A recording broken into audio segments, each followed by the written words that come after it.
नमस्ते। आज के इस एक्सप्लेनर में हम सीधे एक बहुत ही अहम मुद्दे की बात करेंगे।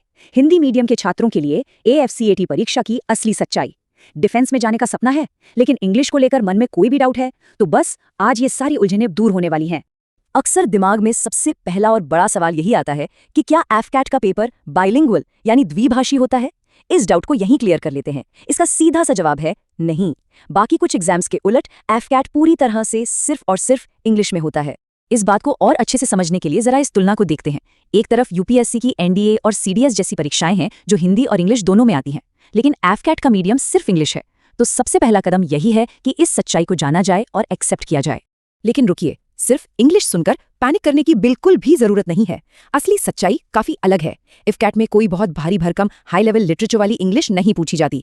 ये सिर्फ 10वीं या 12वीं के लेवल की बेसिक इंग्लिश होती है, जिसे कोई भी ग्रेजुएट इंसान अपने बोर्ड एग्जाम्स में बहुत पहले ही आसानी से पास कर चुका है।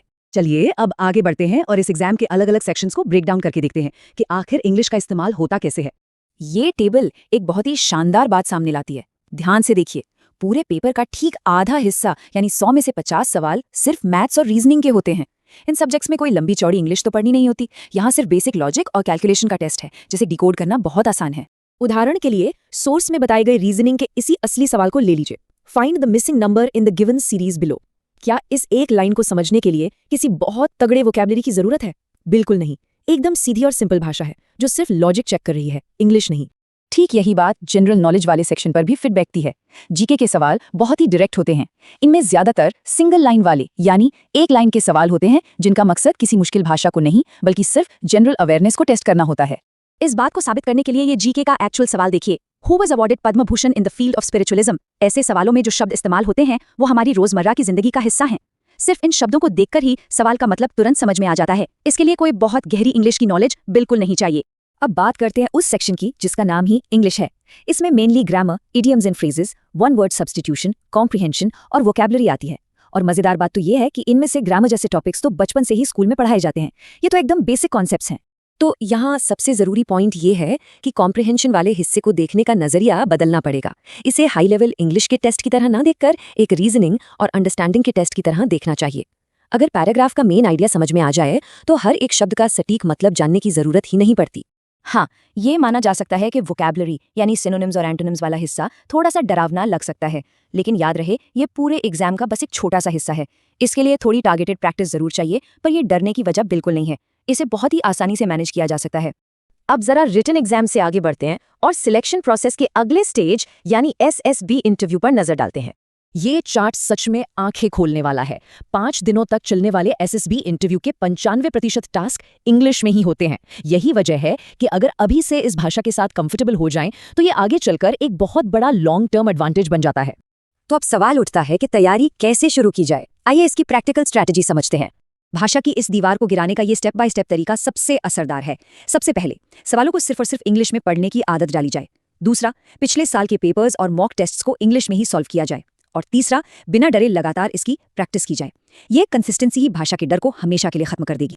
इस पूरे विश्लेषण में जो बात सबसे कमाल की है वो है सोर्स का एक बहुत ही दिलचस्प ऑब्जर्वेशन।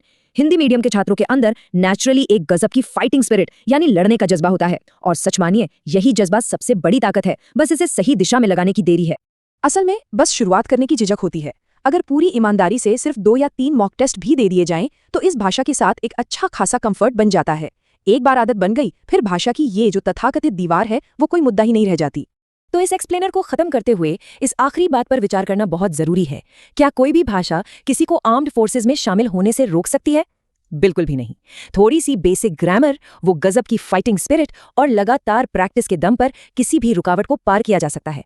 तो क्या आज से ही उस डर को पीछे छोड़कर उस नीली वर्दी को हासिल करने की तैयारी शुरू की जाए? लेकिन यार, सबसे बड़ा सवाल यही है, इन टॉप डिफेंस एग्जाम्स को क्लियर करने के लिए आखिर चाहिए क्या?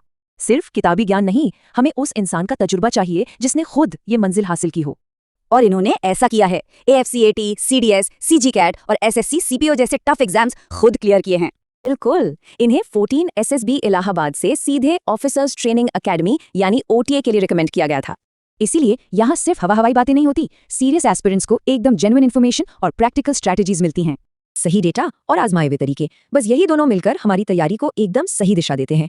आखिरकार मिशन तो एक ही है ना, वो शानदार वर्दी पहनना और देश की सेवा करना। डिफेंस और सरकारी जॉब्स के रेगुलर अपडेट्स के लिए लाइक, शेयर और सब्सक्राइब करना तो बनता है। तो क्या कल के चैंपियंस इस गाइडेंस का फायदा उठाएंगे? तैयारी करते रहिए और जय हिंद।